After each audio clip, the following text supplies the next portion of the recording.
पास है। प्रकृति और परमात्मा के सीम कृपा इस धरा पर है। बगल में ही हमारी पवित्र नदी गंडकी, यहीं पर हमारे सामने बहती हुई अपनी पूरी कलकल छलछल करते हुए बिहार के अविरल विकास की एक नई गाथा को कह रही है। बहनों और भाइयों, बगहा और रामनगर के लिए जितना पटना है उतना ही गोरखपुर और अयोध्या भी उनके लिए नजदीक है और उनके पास ही स्थित है।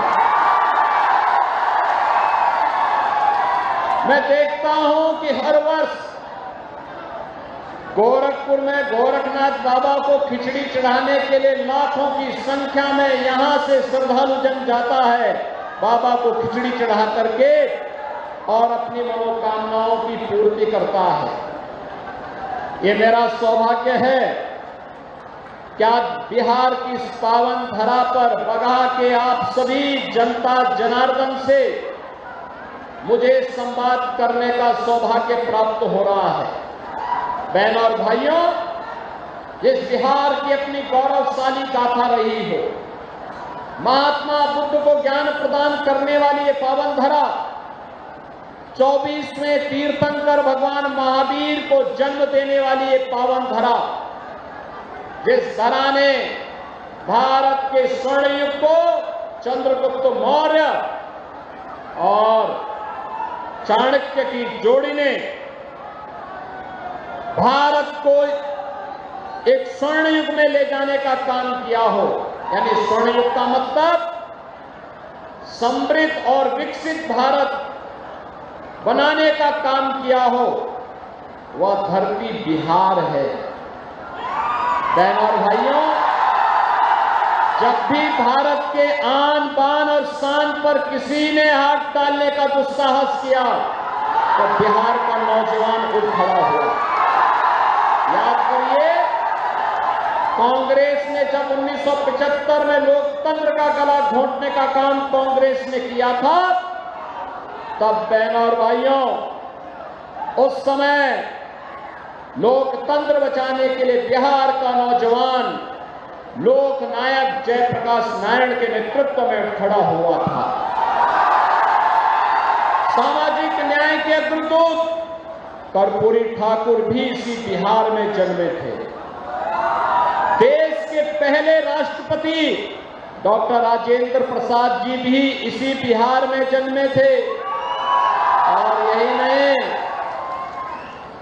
मैथिली और भोजपुरी को वैश्विक पहचान दिलाने वाली छठ गीतों के माध्यम से वैश्विक पहचान दिलाने वाली शारदा सिन्हा भी इसी बिहार की धरती पर जन्मी है। ऐसी पावन धरा को कौन न नमन करेगा। बहनों और भाइयों, एक गौरवशाली परंपरा और गौरवशाली गाथा के लिए जाने जाने वाला बिहार कांग्रेस और आरजेडी के कारण अपनी पहचान के लिए मोहताज हो गया है। बहनों और भाइयों, कांग्रेस के समय में बिहार पिछड़ता गया, आरजेडी के समय में ये जंगल राज में बदल गया। जातीय नरसंहार की घटनाएं, लूटपाट की घटनाएं, अराजकता, अपहरण एक उद्योग के रूप में फल फूल गया था बिहार के अंदर। याद करिए, बिहार के अंदर कैसी स्थिति पैदा हो गई थी। यहां पर अपहरण एक उद्योग हो गया था। 30,000 से अधिक अपहरण की घटना आरजेडी के 15 वर्ष के कार्यकाल में बिहार के अंदर देखने को मिली थी। और बहनों और भाइयों, जब बिहार के नौजवानों ने फिर अंगड़ाई ली, 2005 में नीतीश बाबू के नेतृत्व में एनडीए की सरकार बनी। एनडीए की सरकार ने नीतीश बाबू के नेतृत्व में सुशासन की स्थापना के लिए प्रयास प्रारंभ किया और आज बिहार में वह सब कुछ है जो बिहार में होना चाहिए था। आज बिहार में सड़क है, आज बिहार में रेल की कनेक्टिविटी है, आज बिहार में वायु की कनेक्टिविटी है, आज बिहार में मेट्रो का भी संचालन शुरू हो गया है, आज बिहार में बिजली है, आज बिहार में पानी है, आज बिहार में गरीब के लिए राशन है, हर गरीब के घर में रसोई गैस का कनेक्शन है, हर गरीब के पास 5 लाख रुपए की स्वास्थ्य बीमा का कवर भी है। बहनों और भाइयों, कार्य करने की इच्छा शक्ति होनी चाहिए।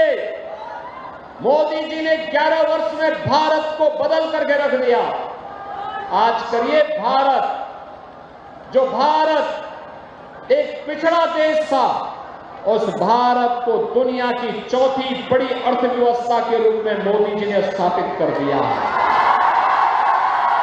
इस साल के अंत में भारत दुनिया की तीसरी बड़ी अर्थव्यवस्था बन जाएगा।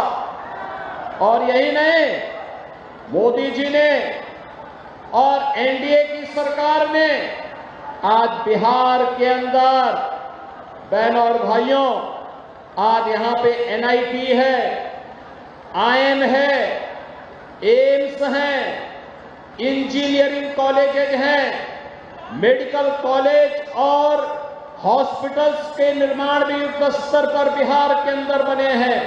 ये लगातार ये श्रृंखला नए और समृद्ध बिहार को मजबूत बिहार के रूप में स्थापित करने के सामने एनडीए सरकार के द्वारा बिहार के अंदर किया गया कार्य है।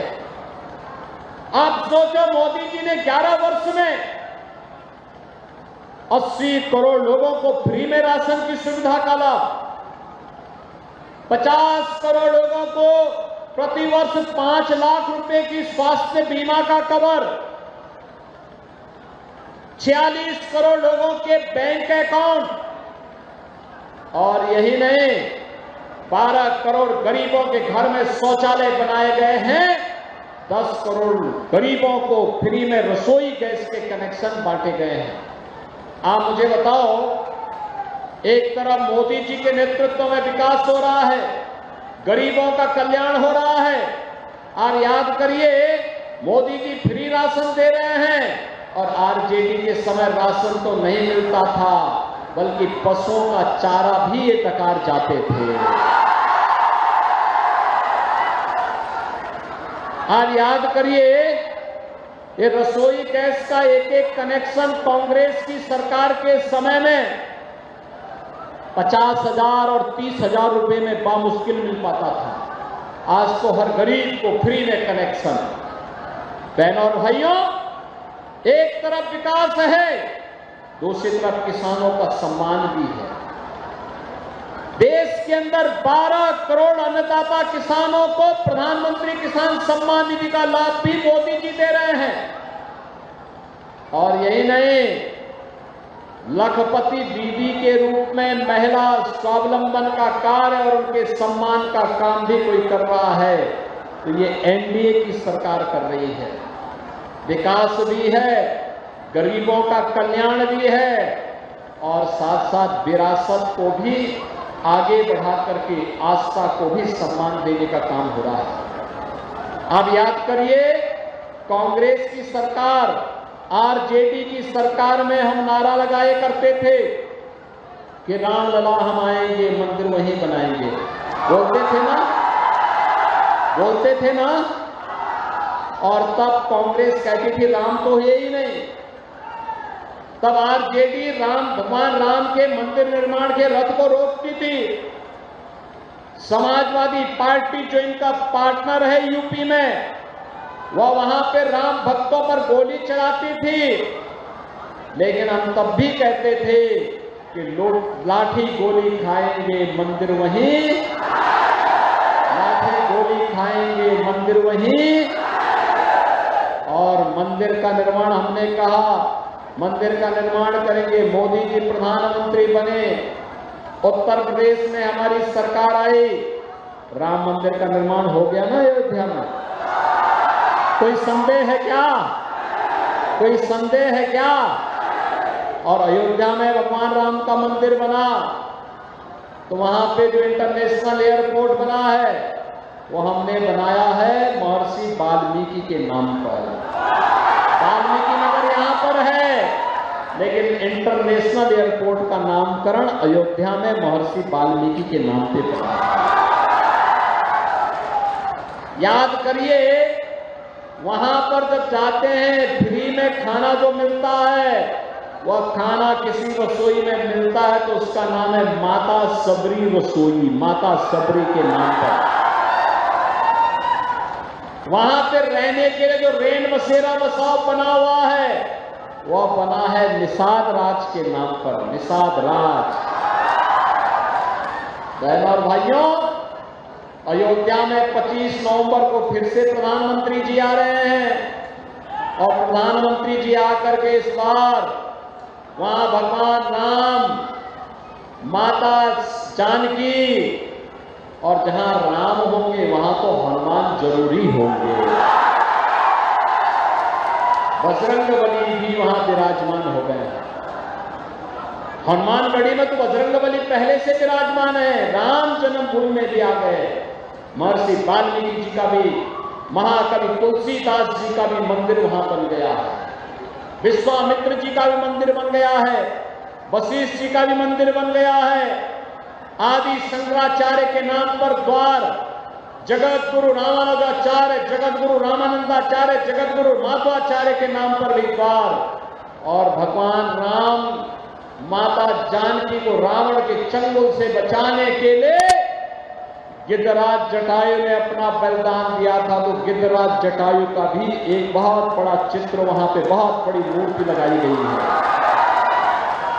सेतु बंध के निर्माण में गिलहरी ने योगदान दिया, तो गिलहरी का भी एक मूर्ति वहां रखी गई है।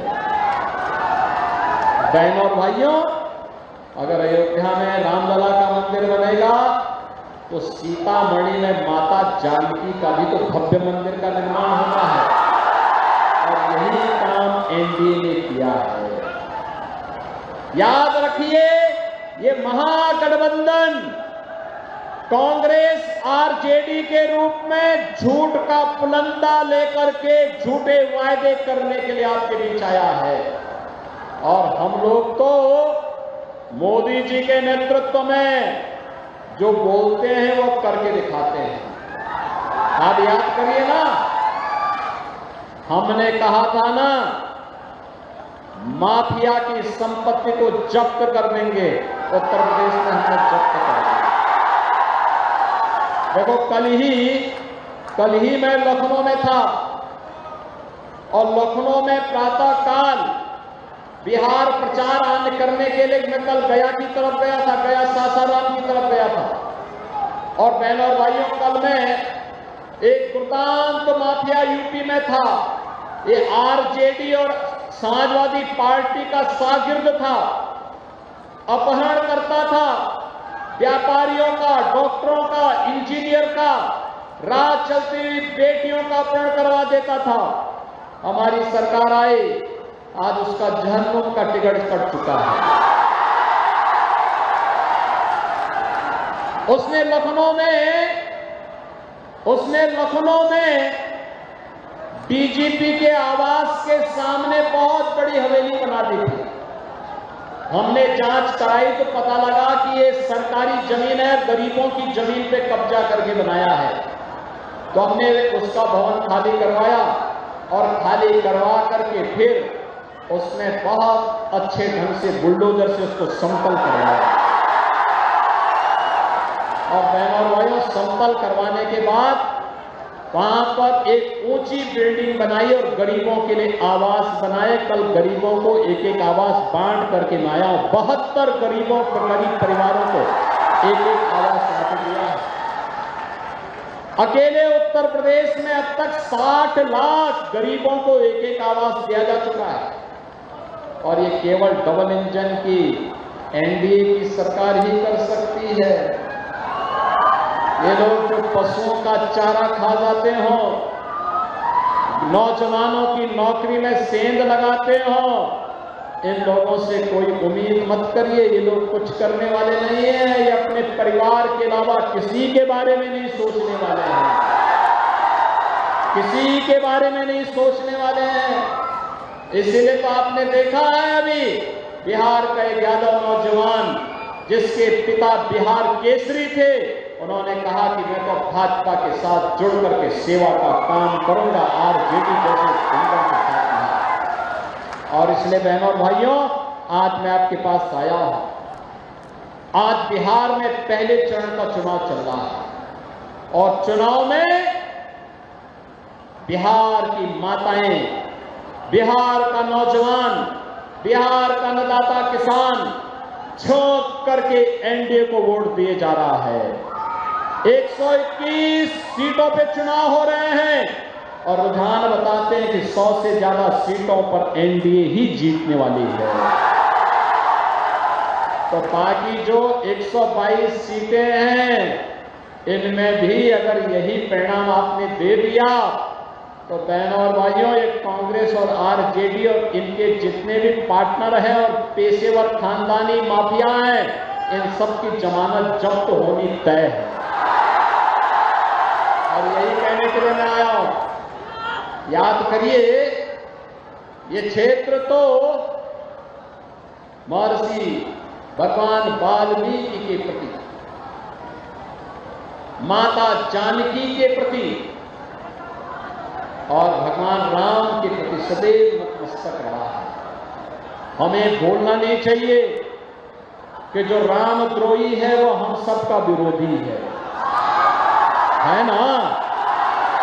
क्या रामद्रोही को वोट देंगे क्या? बताओ, जो आपकी आस्था के साथ खिलवाड़ करे, क्या हम उसके साथ खड़े हो जाएंगे क्या? पता ही नहीं होना है, आने वाली पीढ़ी में तो माफ नहीं करेगी।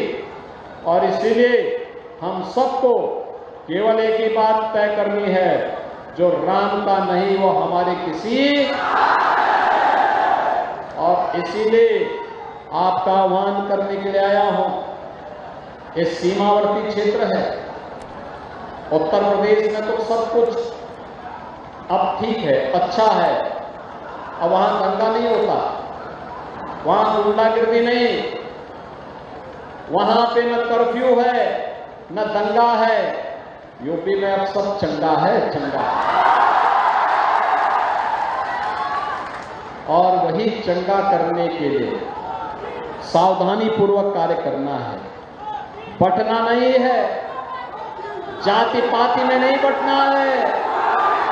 बटेंगे नहीं, बटेंगे तो एक रहेंगे, सेफ रहेंगे। एक रहेंगे तो हमें सुरक्षित रहना है, तो एकजुट होकर के एनडीए की सरकार को फिर से बिहार के अंदर लाना है। सहमत हैं? सभी लोग सहमत हैं? सभी लोग सहमत हैं? यहां पर हमारे प्रत्याशी बगहा से हैं श्री राम सिंह जी और प्रत्याशी श्री नंदकिशोर राम जी हैं रामनगर से। दोनों को विजयी बना करके भिजवाएंगे ना सभी लोग। एक पीछे बैरिकेड के पीछे, बाउंड्री वाल के पीछे भी भारी संख्या में लोग हैं, वे सभी लोग भी अपना हाथ उठा करके बोलिए मेरी नजर उन तक पहुंच रही है। सभी लोग अपना आशीर्वाद देंगे ना। याद रखना, ये लोग जीतेंगे तब जब आप घर घर जाकर के मेरा भी और मोदी जी का भी और नीतीश बाबू का भी संदेशा घर घर पहुंचाएंगे। पहुंचाएंगे क्या पहुंचाएंगे? प्रत्याशियों को विजयी बना के भेजना है। एनडीए के प्रत्याशी चाहे वो बीजेपी से हो, जेडीयू से हो, और इसमें आपके राष्ट्रीय लोक मोर्चा से हो या फिर एलजेपी से हो या हम से हो, इनके सभी नेताओं का आशीर्वाद इन दोनों प्रत्याशियों को है। आशीर्वाद होगा ना, सभी का होगा। तो फिर